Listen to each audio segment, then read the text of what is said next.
All right. What is this? This is Tabletop Weekly. Yes, And it is. we are the partners of Solarian Games. If I remember correctly, I am Jason. Yeah, I still think I'm Peter. All right. So, hey, here are this week's stories. Chaosium names a new CEO, and Mike-Mearls departs to go somewhere cool. We'll talk about it. The new D&D video game looks a lot like Sigil. Jason Carl on White Wolf's return. Dimension 20 hosts Battle at the Bowl. Wizards of the Coast is hiring a new lead designer and head of game ecosystem for D&D. We're not going to talk about any more of that business with Judges Guild. We're done with that. And this week we are not talking about North Texas, but it did just end, and maybe next week we'll get a report from that. So Yes. let's kick it off with the first story. All right. I'm going to do that. All right. That looks like me. Okay. Me doing the story. It doesn't look like me in the picture. That's Mike. Right. Okay. And I see you have made it clear where he is going. Awesome. Yes. All right. So let's take a look. Let me open up the chat and make sure I'm keeping an eye on people saying hello. Linda, hello. Yeah. Hey, Linda. All right. First. Okay. First comment. Chaosium. Chaosium is named a new CEO with the former chief operating officer, Neil Robinson, becoming the new CEO. Brian Holland, the marketing director for Chaosium, is becoming the executive producer for RPGs. He takes over that role from Mike-Mearls, longtime friend of ours, of the show, of our everything. He actually helped us, early on getting Top Secret in shape. He gave us some great advice on that, and he's even run a few games. I did not know that. Mike-Mearls is leaving Chaosium to go to Asmodee. Now that's big. Asmodee, you can actually have some stability there. That is a big company making good money. I don't have any information about what his role will be at Asmodee. I did send Mike an email to see if he wanted to come on to talk to us about it. So we'll see if he does. I don't know. When you get a new job, do you want to go on a podcast and tell everybody about your new job? I don't know. I don't know. Maybe not. We'll see. But Mike-Mearls will remain involved for a while at Chaosium on certain projects moving forward, including the new edition of RuneQuest. That's good news. Okay. Mike is a great designer, knows his stuff. I know he loves RuneQuest, so he's going to be caring for it deeply. So that's good to know. Some other moves. Yes. You know what's wild? I had no idea what Asmodee. I'd never heard of Asmodee before. Like I know it is like a demon from hell or something. Oh, that's Asmodeus. That's Asmodee, but I think he's also in some versions or whatever. It's Asmodee, but it's probably spelled with a D-I. I'm not trying to say that this company is demons, but I'd never heard of it before. And I went and looked at it. I was like, oh my God, these guys are huge. Like they are massive. They had a revenue last year of about $1.5 billion with a B as in boy, oh boy. Oh my God. That's good. So they're really much heavier on they're known a lot more for board games. Yeah. But I think that might be one of the reasons they wanted Mike there, because they definitely are also a tabletop game company. And so maybe he'll be pumping up their RPG stuff. Well, that's cool. Very cool. Some other moves that were announced. Jason Doral is becoming the full-time creative director for the basic role-playing line at Chaosium. Michael O'Brien will be taking on the producer role for RuneQuest, role-playing in Glorantha. Bridget Jeffries is becoming the Chaosium community manager. Somebody whose name I didn't bother to learn how to pronounce ahead of time. Gorkowski. The last name is Gorkowski. The first name, Macieij. Yeah. I will leave that one alone because I don't know how to pronounce it, and I'm afraid of butcher their name. Yeah. But Macieij Gorkowski is becoming a production manager, and Dan Zappone, I think is the name, is joining the company as an assistant editor and graphic design specialist. So that's all very cool. I do want to call one thing out, though. I'm looking over all these names, and I see man, woman, community manager, man. you know, it's not, we're a little partnership. We don't have employees, so we can throw stones all we want because nobody can come back at us because we don't have any employees. Yeah, you're But, not you know, hiring diverse. It's like, well, we're not hiring anyone. So yeah, exactly. But look, if the only woman that's announced in this lineup is the community manager, yeah, take a look, see what you're doing. There's got to be a lot of really super qualified women out there that have been passed over. So let's see what you guys can do at Chaosium. Anyways, congratulations to Mike Mearls on his new full-time role at Asmodeus, Asmodee, however you pronounce it. And let's move on to the next story. Brian says he has a bunch of their board games. So there you go. Cool. Thank you, Brian, for helping them reach 1.5 billion. There you go. Brian's man. All right. So this one is kind of we had to go with this story because we've talked about. So I didn't know the name of this. So is it called Battlemarked? I think so. Well, so I tried to look this name because it's a really complex name. It's Demeo X Dungeons and Dragons Battlemarked. Now, and I tried to see if there was like any, like if I was missing something, but everywhere, even on their website, that's what they're calling it. So I don't know if it gets shortened somehow, somewhere by someone, but that's how it's been spelled out. So what even is Demeo? I don't. I think it's the company. I think the company is. I think it's the company. Okay. I'm trying to remember. Let's see. Demeo has a logo that looks very gamey. So yes. Okay. It's a video game company. It is a video game company, and this is a video game. They're saying from. Oh no, the company's resolution game. So I guess Demeo is the system, or is because I think. Oh, that's right. No, you know what? Okay, that's right. There is a game already, Demeo, and this is going to be the Dungeons and Dragons part of Demeo, a version of Demeo. That's right. So I see it's based on the Demeo action role-playing system. Is that a video game thing or a tabletop thing? I am not sure. I think it's a video game thing because I think that's what these guys do. If anybody in the chat room knows what the Demeo action role-playing system is, please let us know. We'll come back to that as we go through the story. It was like, so there wasn't a whole lot of information on this. The only reason I really wanted to go for this story was because we've talked about Sigil so many times. Yeah, right.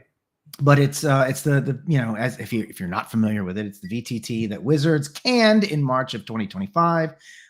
Sigil aimed to create an immersive 3D tabletop experience, but struggled with development issues and failed to meet its monetization goals, and fired a bunch of people. Yeah.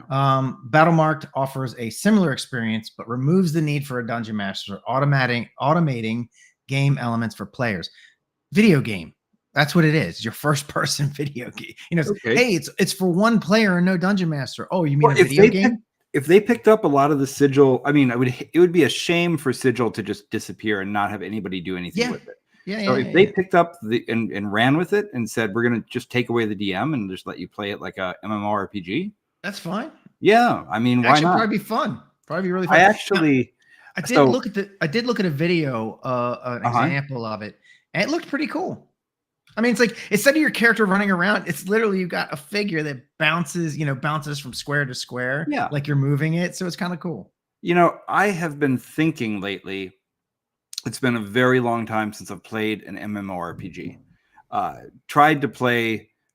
Actually got into Warcraft 20 years ago and found that I was staying up late and not enjoying it, so I stopped. This might be worth checking out. Yeah, maybe.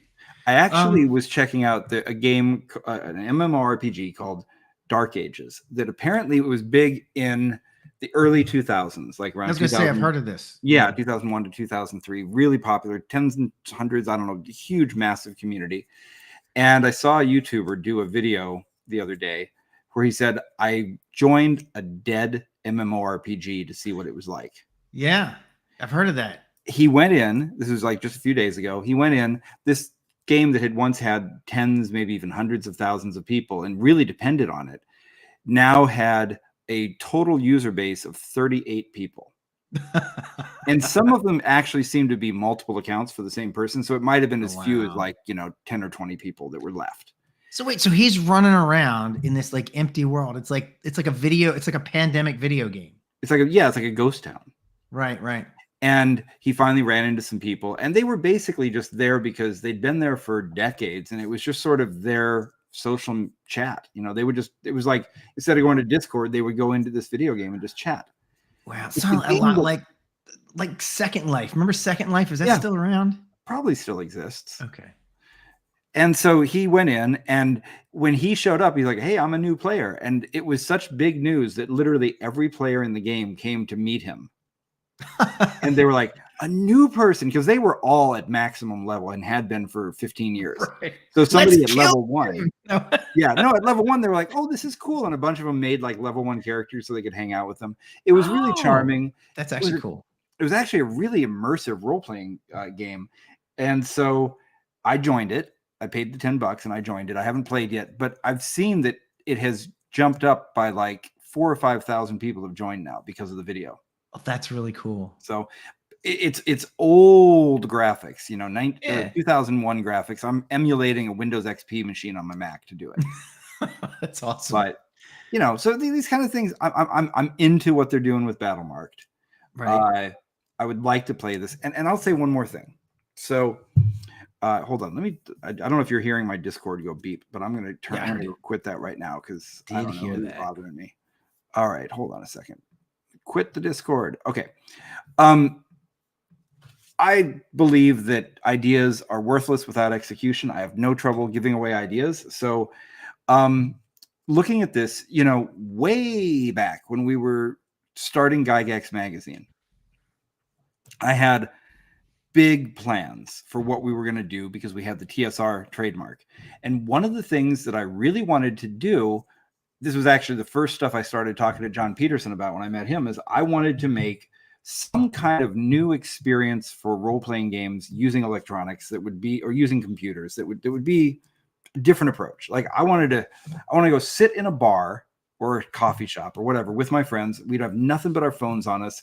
Somebody can still be the DM. We can still play and have a full experience, but somehow the computer is going to help us do it. Mm-hmm. And they're getting kind of close with this. I mean, here they with Battlemark, they don't have a DM, so that kind of turns it into a video game. But I still think there's a place for a GM-led, open, do whatever you want adventure that just has your phones helping you. We're at a place now where AI can kind of do that. In fact, somebody, I don't know who this is, they're hiding behind, not hiding behind, it's an anonymous account. They've been popping into a lot of the forums, a lot of the gaming forums on Facebook saying, join my Chat GPT version of these various tabletop role-playing games. And they made one for Top Secret. Oh, okay. And so, you know, so I dropped them a line. I'm like, hey, that's really cool that you're doing it, but if you're going to do it, here's the language you have to put because we own the trademark. So I can't have you calling something Top Secret. You've got to put some language that says we own it. So they were really nice. They did it. So we'll see what they do with it. If they do a cool AI thing with it, people are going to keep trying this. I don't think it's crazy to say that it's almost inevitable that we're going to see some sort of experience that has AI helping you be a DM and maybe hang out with your friends, you know, using your phones. Of course you are. Of course. I mean, yeah, it's going. I'd like us to do it, but we don't have any tech people that want to join us. So if any tech people want to help us build that, let me know. Yeah, sure. Why not? All right. Well, that's about it for the sigil. I mean, that's it. There wasn't any more news than that. I'm sure we'll follow up with something else, but that's a thing that's happening. Yeah. So, I went way off topic. Yeah, you did. That's all right. It was a cool topic. White Wolf. All right. I'm going to confess that before we saw this next story, I did not know who Jason Carl was. You picked a really cool photo of this guy. Yeah, I found out. I was like, oh, that's the one I'm using. Yeah, that's super cool. And I saw a little bit of an interview with him. Somebody was doing in Portuguese. I think they must have been Brazilian. Oh, 1 second. Watford would like attention. Hi, you caught the call. Good job, buddy. Hey, when a cat makes a demand, you got to answer. You answer the call, brother. All right, we're going to give him some praise. Everybody in the chat, praise Watford for good job hunting, sir. Good job. Yay, he caught it. All right, he caught the toy. Okay, now, so Jason Carl is the storyteller behind Los Angeles by Night and one of the key voices shaping the modern world of darkness. He's a longtime RPG designer. He's been the face of Vampire the Masquerade actual play. He now leads World of Darkness at Paradox, and this is the guy who brought Vampire back to life. Okay, cool. And in this photo, for anybody who's listening on audio only, he's wearing a cool kind of like black, I don't know, what is it? I think it's a coat. Overcoat? It's got to be a jacket or something. Yeah, it's like a very classic black wool jacket. Not vampiric, but it's got sort of that old world aristocrat kind of thing, and a pair of black gloves, and he's giving you a cool look, and he just seems like a cool dude. Looks like he's got a lot of like metal accoutrement on his like on his sleeves and his collar, and it's very cool. Yeah, and when I saw the interviews with him, he was a charming fellow. So I'm like, okay, I like this Jason Carl fellow. He seems cool. If he turns out to be a milkshake duck, I didn't say any of that. I don't know what that means. Don't worry about it. Oh. David Benavides, a big White Wolf fan, huge White Wolf fan, and he says that he is awesome, and he got back into White Wolf because of him. Great. Okay. Well, anyway, so this is cool. So he's been talking about what it means for White Wolf to be back as a brand, which is great. White Wolf is reestablishing itself with a stronger structure aimed at supporting multiple game lines quickly. Don't know what that means, but that's cool. I'll just say up front, basically the TLDR, or the bluff, the bottom line up front, is that we don't know what's happening yet. They've got a lot of plans. They're working it all out right now. They don't know yet either, but they've got the right people in place. So what they say is going to happen will probably happen. Right. Okay. So with that being said, Mage the Ascension is confirmed as the next flagship product, with Dark Ages and Changeling to follow. Okay. And they have no dates, so cautious expectations. Hiring and planning are underway. So they're hiring. If you are that cool, if you're that good of a game designer and White Wolf, give them a ring. But find out. We're going to talk about some other job opportunities coming up soon too. So maybe this is the job fair edition of Tabletop Weekly. Yeah, I was gonna say, man, like Chaosium is hired. Well, I guess they've hired who they're gonna hire, but they hired a bunch of. Might do more. There might be more. They hired a bunch of people, and look, hold on. With them hiring all those people, I'm wondering if that means that they're looking to get into an expansion, like if they're expanding, because the only person announced leaving was Mike Mearls. Now, he may be the only person of note that people would know, but that's interesting there. And then, of course, White Wolf is hiring. And we're going to talk about some more hiring in a little bit, but maybe the gaming industry that's a good sign, right? Yeah, it sounds like a good sign. So, all right, we said there's no dates yet, but they are hiring. They're doing their planning, and they'll be putting out content faster with a bigger team. So that's your hiring, specifically Mage, Dark Ages, and Changeling. And then after reviving Vampire and Werewolf, as we said, Mage is the next focus, still in early development. So don't expect anything next week. Dark Ages and Changeling are on the horizon.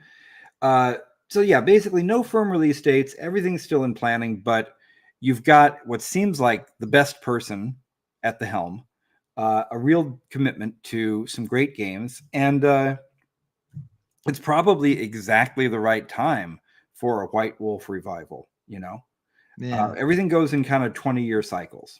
Yeah. Well, that's what David just posted. It kind of reminds me of the 80s and 90s when all the alternative games came out. Yeah. And, it kind of makes sense because D&D has kind of plateaued somewhat, it seems like. Yeah. Yeah. And so it's a ripe position for other people to like jump in and see what else they can make. And look, make as much as you want. It's never too many games. Keep making them. Like, good. Yeah, and well, I think the 20-year cycle it's a nostalgia cycle, right? So 20 years is about how long you need for something to go from current to out of date to obsolete to I really miss that. Right. So here it is again. Yeah, so that's pretty cool. And yeah, I think this sounds really good. And I just want to say one other thing, apropos of nothing. I think Jason Carl kind of looks like Peter Murphy from Bauhaus. A little bit, yeah. Yeah, kind of a little bit, grown up version. Yeah. Okay.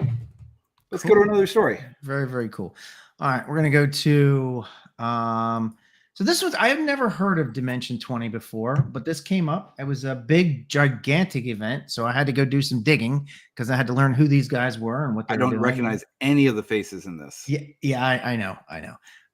Well, I think they all look like actors. They are. So this is like a professional troupe. So I do recognize the girl on the bottom left. Right. Yeah. She does a lot of, and where this thing came from, it comes from what's the comedy? Oh damn it! The web's I don't have any idea what you're talking about. I can't think about it. It's the comedy thing on web. Anyway, whatever. You mean College Humor? Yeah, that's it. God damn it! College Humor is funny. I hate to admit it, but they do funny stuff. She's one of the actresses I've seen on College Humor before. Okay, that's where this show. We're talking yesterday about where great comedians, they all kind of have to come out of something. Like they come out of Footlights, or they came out of, what was the one you said? Groundlings or Second City. Yeah. And I think College Humor is kind of becoming one of those. Yeah, you know what? Yeah, sure. People come out of that. Yeah. All right. So Dimension 20, they hosted this thing called Battle at the Bowl. Okay. And it's like the Hollywood Bowl. Yeah. Yes, it's exactly where it was. It was at the Hollywood Bowl. Wow. And it says it was a tabletop role-playing game show produced and broadcast on Dropout and created and generally hosted by Brennan Lee Mulligan. That's the guy you see in the center with his Dr. Evil hands he's making. And Benavides says that he's also on College Humor. Yes. Okay. So that totally makes sense because this all came out of College Humor. It's one of College Humor's. They were expanding as one of their side projects that took off. And then most of the games are used on Dungeons & Dragons 5th editions, long seasons, featuring a core cast of players in 17 or more episodes are interspersed with shorter side quests featuring a rotating cast in 11 or fewer episodes. So this was at the Hollywood Bowl. Cool. It had, check this out, it had a crowd, people who came to watch this live, 17,500 people. All right. I'm going to take back what I said. Okay. Earlier, you said this, and I'm like, oh, God. I'm like, actors. Yeah. But you know what?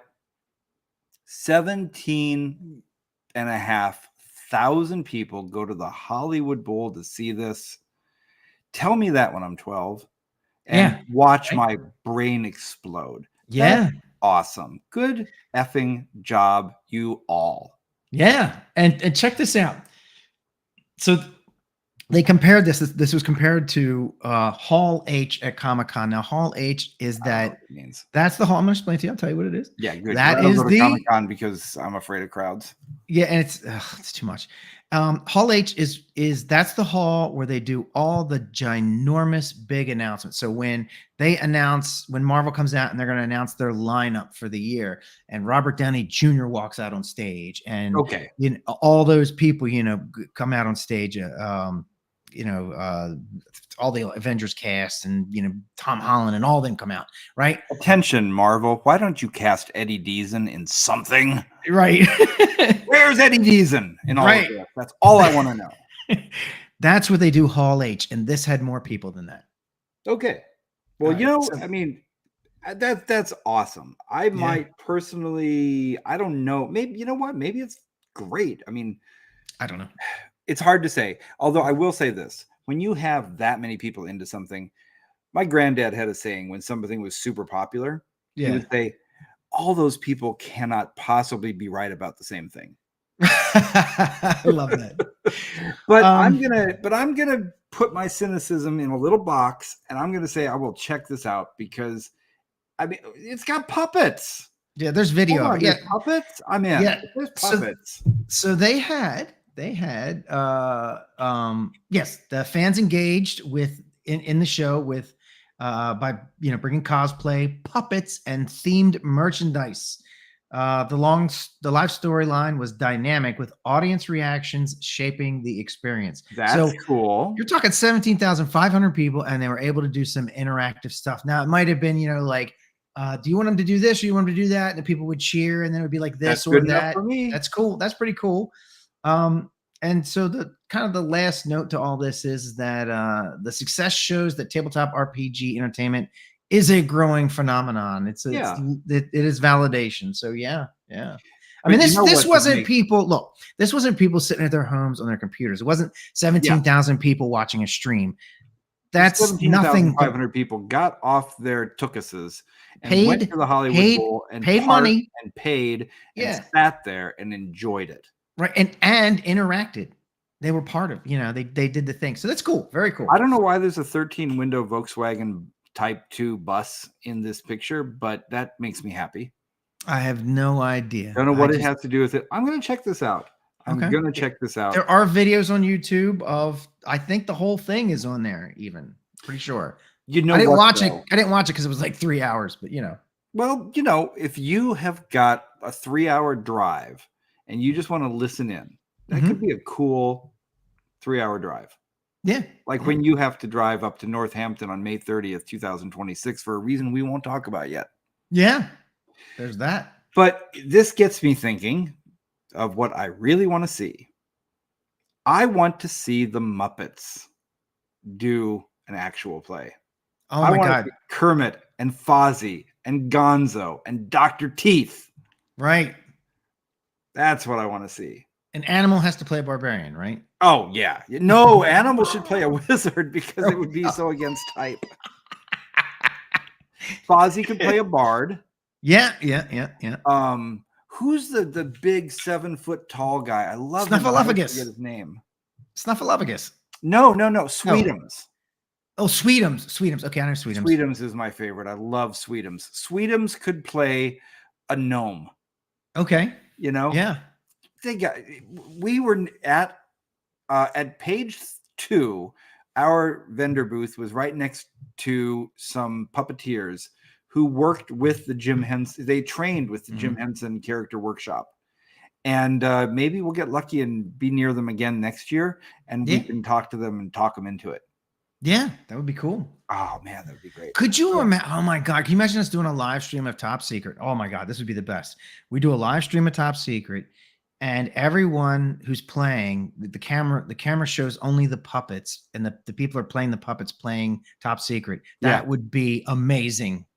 Nick Seidler, one of our favorite people, in the chat says, Beaker. Yes. Yes. And of course, the Swedish chef has to be the administrator, so nobody knows what's going on. Oh, so what do we do? All you said was bork, bork, bork. So it's a Hacknoia game. Yeah. Well, speaking of Nick Seidler, he's been running Hacknoia, so that's cool. Yeah, maybe. Well, so. Ed Lopez said Beaker is a cleric. Yeah. Yeah. Yeah, he is.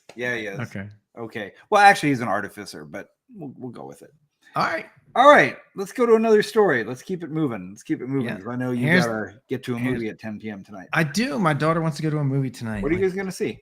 We're gonna see that Wes Anderson film. I can't remember the name of it. She loves Wes Anderson. How cool is your daughter? My daughter is way too cool for me. Dang, that is a sophisticated teenager. Yeah, she loves Wes Anderson movies. How many teenagers want to go see a Wes Anderson film? I don't know. We went and saw Astro City, and she loved it. It's a good film. Yeah, it was a good film. It's a good film. So, hey, right on.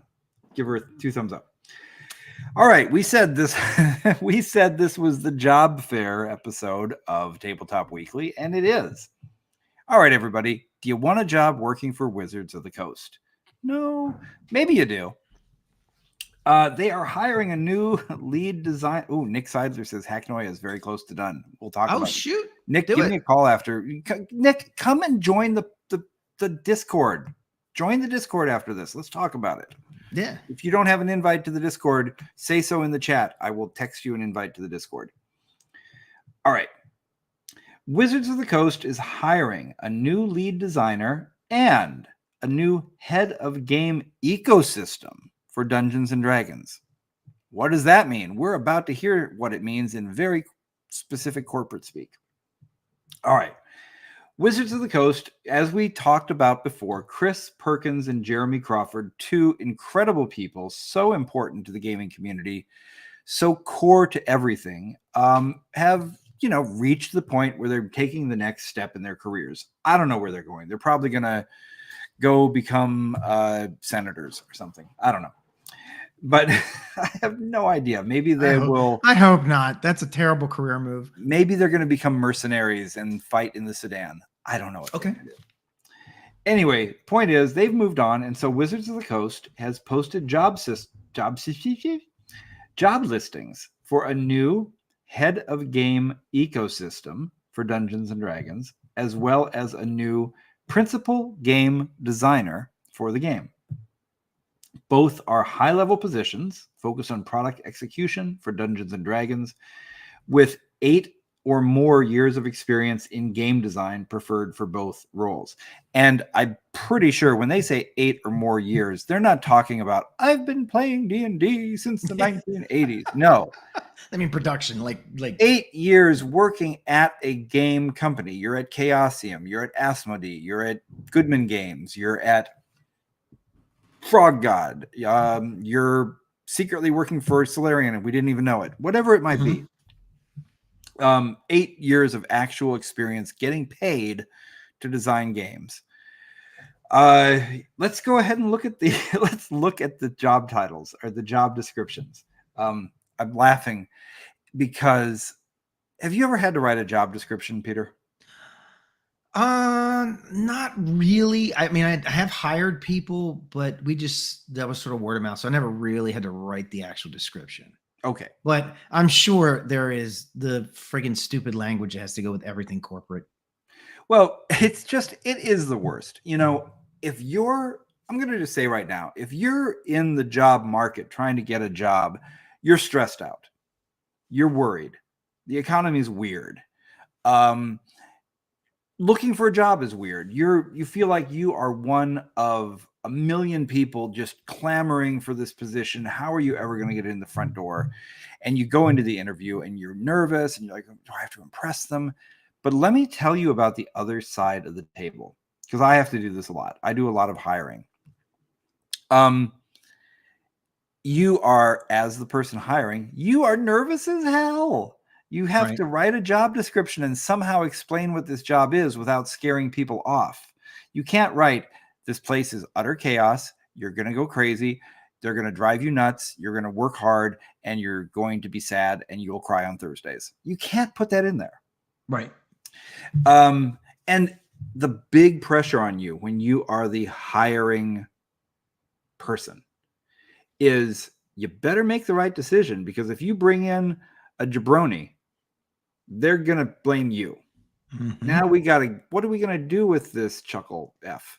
Oh my God. And it's so expensive to hire somebody. Like, people don't realize, because there's all that spin up cost. You know, you bring somebody in and they're not going to actually be earning their keep, no matter how good they are. It's not on the person you're hiring. It has to do with the fact that you have to get integrated. It's the thing. It takes a good 3 months to get someone really well integrated. No way, if you're in a knowledge worker position, that you are going to be useful in that first quarter that you're there. No, you're learning what's going on. I don't care if I got a new job a year and a half ago. I have got a very long I've got one of those resumes where I have to delete my first few years of my experience, so it doesn't look like I'm ready to die. Me too. And in my first quarter, I didn't know what was going on. I was like, wait, what do we do here? Anyway, so the point is, you got to write a job description and you've got to somehow lay out what it is that you think the person's going to do. So I'll just say, if you're looking for a job and you see a job description and you don't think that you can do all the things that you see in there that we're about to read, don't worry about it. They put that in because they're just like, I don't know, it's like kind of my wish list, you know. Just say you can do it, you'll be fine, you'll fit in. All right. With all that said, let's read them. All right. So here's the first one. Principal game designer. The principal game designer leads the execution of Dungeons and Dragons major product releases. Ooh. These tentpole projects, that means the big deal projects. Here comes the corporate speak. These tentpole projects span analog and digital expressions and may include setting content, rules adjacent systems, adventures, and platform native features. My God. I just used 40 words to say nothing. Right. Yeah. This role architects and stewards the design vision of sophisticated product suites, working closely with design leads, editorial, rules leadership, and digital teams to ensure cohesion and quality across every player a touch point. Dude, if you hadn't said cohesion, I wouldn't have believed it was corporate speak. Because cohesion has to be part of every corporate speak. What you'll do. Here come the bullet points. This is going to be good, right? What you'll do. I mean, it's just lay it out, right? It's my job. You will lead the game design execution of major multi-SKU product suites, collaborating with cross-functional partners to align scope, tone, and player value. What the hell? Right. Multi-SKU product suites. Okay, a SKU is what does SKU stand for? SKU.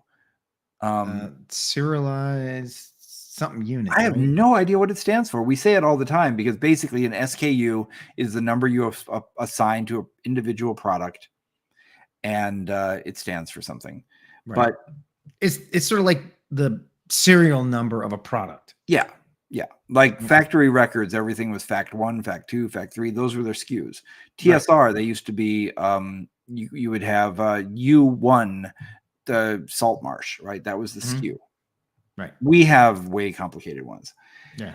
The point is, multi-SKU product suites, you're going to design a product family that has lots of products in it. Okay, cool. Stock keeping unit. Thank you, Brian Kowalczyk. Yeah, SKU means stock keeping unit. That's when we send money to our warehouse. They say, you've got 14 SKUs and each SKU costs money. Yes. Every SKU costs you money every month. Could we just change everything to the same SKU and save money? Except people will just get whatever comes when they pull it out of the box. When they order top secret, they just get one of everything. Okay. Right. Okay. So that was the first bullet point. Next, you want to read the next bullet point? Let's go back and forth. You read the next one. What you'll do: structure content development plans, including product mapping, design outlines, and contributor benefits that account for both analog plus digital formats. Contributor briefs. Okay. What? Okay. You will guide designers, freelancers, and partners in developing content that reflects D&D's tone, design ethos, and evolving format needs. Actually, that makes sense. That one actually, yeah, I was going to say. Collaborate with rules design leadership to integrate new mechanics or modular systems under development into flagship products. I get that. Yeah, okay. Act as the primary design voice for your product, providing vision, review, and iteration through every phase of development. That one makes sense. That's actually cool. Okay. That's cool. I like that. You're working on a product line for D&D. You're going to be the primary design voice. Yeah. That makes sense. That's cool. That's a project manager. All right. So partner with the executive producer and head of products to ensure your projects meet the quality bar and are delivered on time and within budget.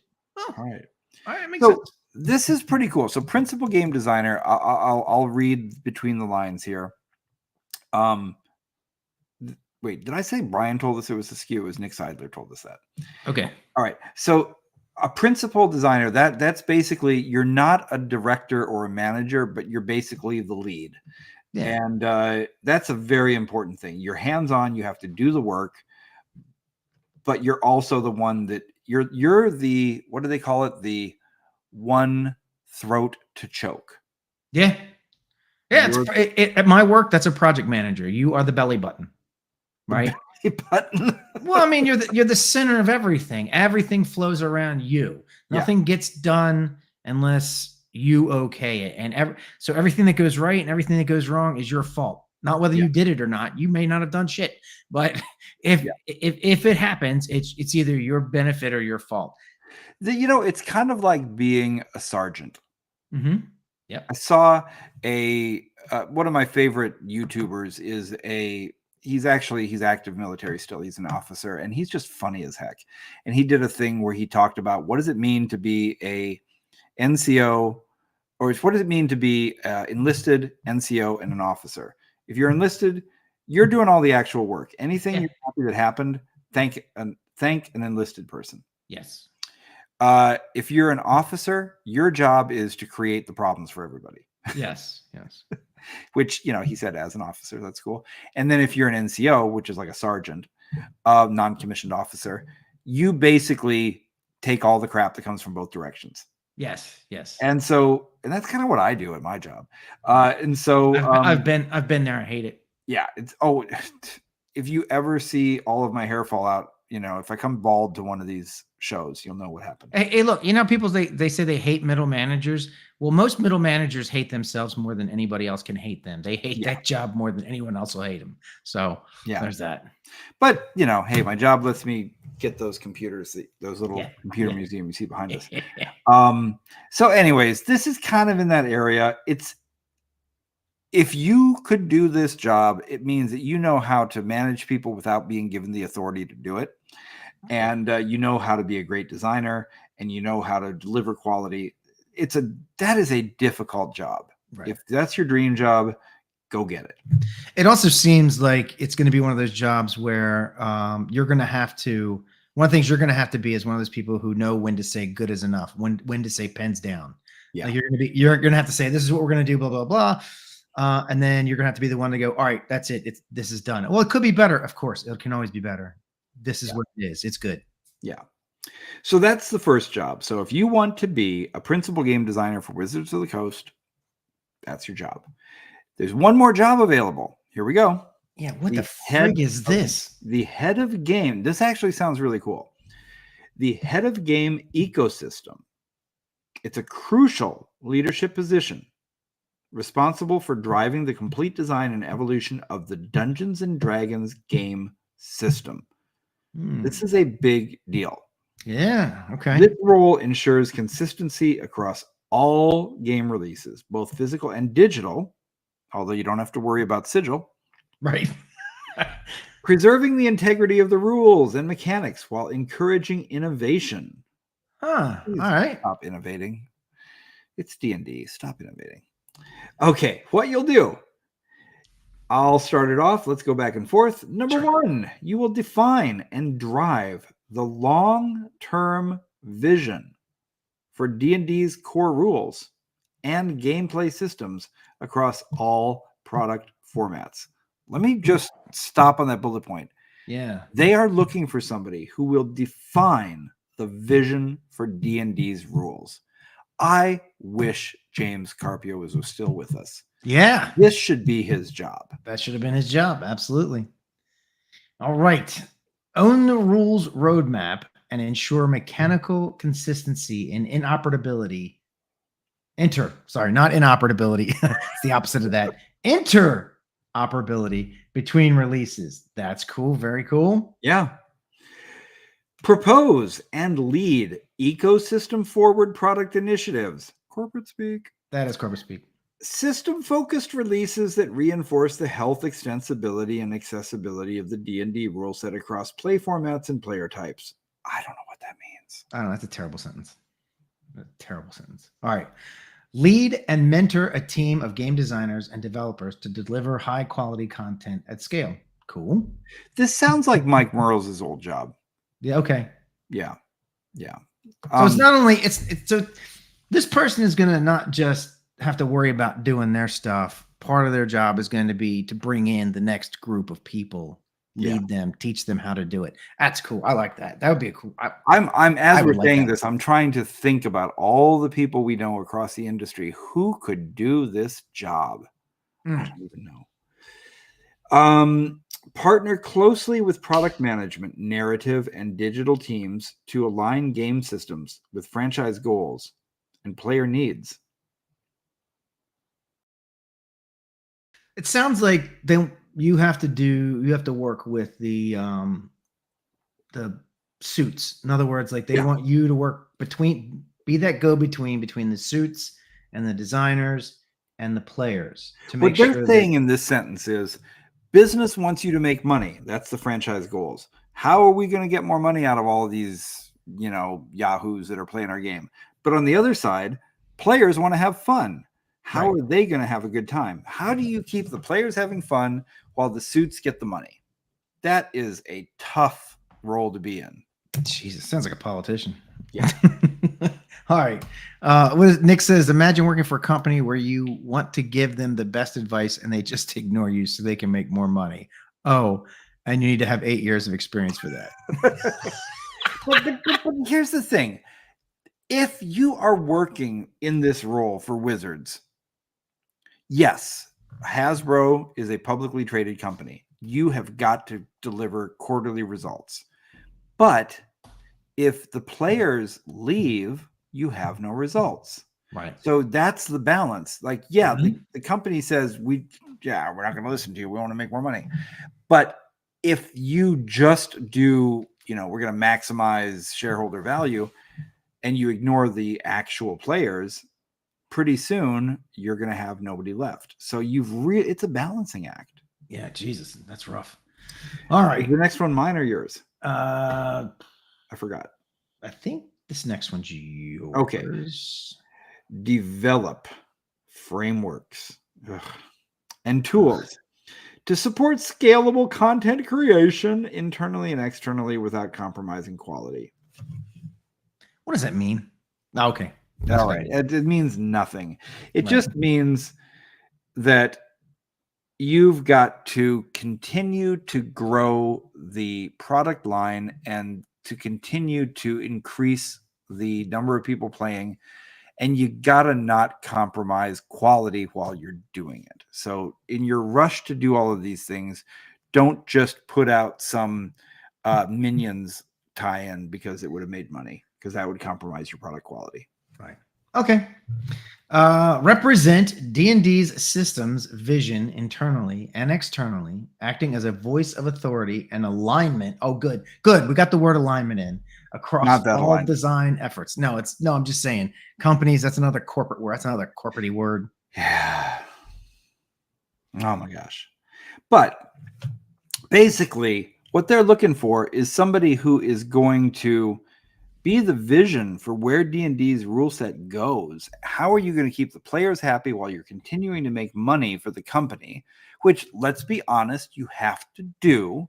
Mm-hmm. You don't get all this stuff made for free. The printers aren't going to print for free. The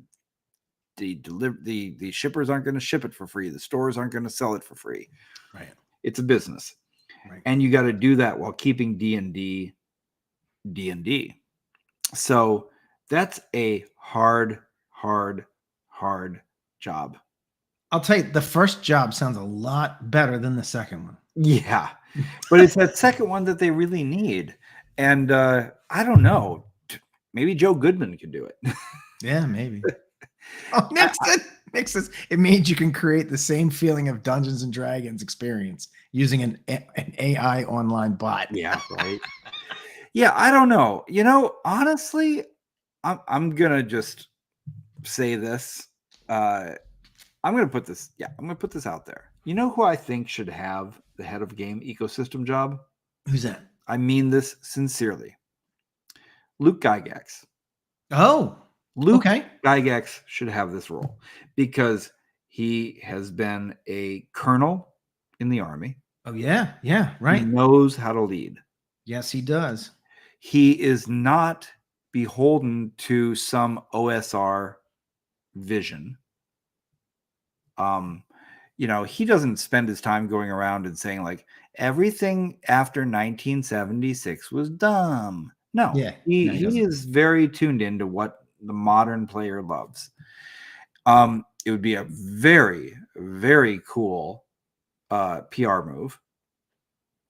But it wouldn't just be a PR move. It would actually be somebody who has the chops to do this. I don't know if Luke would want this job. He probably would not. He probably wouldn't. It would suck. This would be, how could he run GaryCon while he's doing this?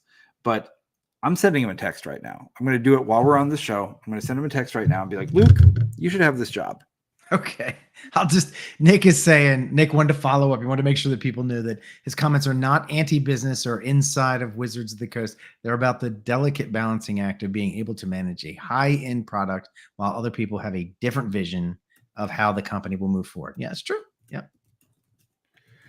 All right. Oh, Ed Lopez apparently agrees with you. Yeah. I just texted Luke.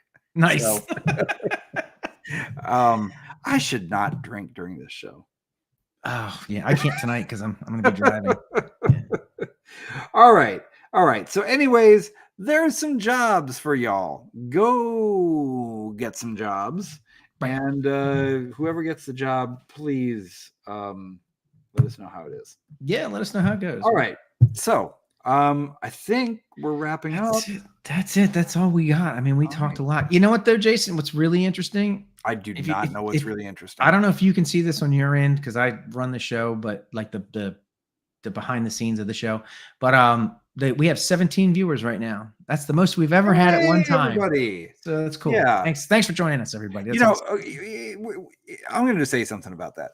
We do this for the main purpose of us doing this is so Peter and I are forced to get something done every week. Yeah. That's the main reason. And it's a nice way to be like, hey, my friend, blah, blah, blah. Do you want to come on our show? Talk about stuff. Right. We should do some stuff. I want to start cutting our things up into some shorts, trying to get people doing it. I was just watching Jenny Tian's comedy special, and she was talking about how she became like a TikTok star. And it was, I was like, there's some things you can do. We're not going to be TikTok stars. No. But yeah, we'll spread it. So, anybody who's on listening to us right now, can you get a couple other people to watch too? Can you like the show? Because it would be cool to have, 100 people watching or something like that. Right. I mean, we don't look, it's not going to make us any money. No, we don't make any money off of watchers. But just be cool to have those people. It helps us stay engaged with everyone. It gives everybody a chance to just make sure that we show up, right? Because it's so easy. Because we have day jobs. It's so easy for us to get wrapped up in our own crap and not interact with you all or not do do the things we're supposed to do. Yeah. And this helps it a lot. I mean, it's cool because right now I'm pretty sure the 17 people watching are all 17 friends of ours. Probably, and that's cool. I mean, hey, who has 17 friends? That's pretty cool. Right. Yeah. That's nice. But yeah, so that's good. And you know what? Here, I'm going to call out. So I've had my Christmas tree up for 6 months after Christmas. It's gone. It's gone. Yeah. And I mentioned that we're starting to get the let me point this a little bit more appropriately. We're starting to get the computer museum going. So you can see behind me here right now, it is in progress. I have built all of the shelves. You see one of the lights that's in place. I'm going to be putting some nice lighting on all the shelves. I'm going to put museum tags up. The only machines that are up so far, if you look where my finger is pointing, can I do this? There is a tower of Apple IIs. I'm going to do a tour later, but I'm just going to say at the top of the pile here is a red machine that is a Chinese clone from the 80s. A friend of mine got me from Hong Kong. There's an Apple II Plus. There's an Apple II Original. There's a Bell & Howell Darth Vader version. There's a Laser 128. Over here is a Commodore PET and an Apple III. There's a, can I do this? There's a Macintosh. There's a K-Pro. There's some other stuff up there like an eMate and a Panasonic. I will have this up in the next couple of weeks. We'll be finishing it and we'll do a little tour of it. And it'll be able that what you saw behind me there will be able to hold about a quarter or maybe a fifth of my collection. Oh my God. I'll try to bring the best stuff out. And maybe because you know what? I forgot his name. The guy who's the head of Frog God. Can anybody in the chat remind me who's the head of Frog God? I always screw this up.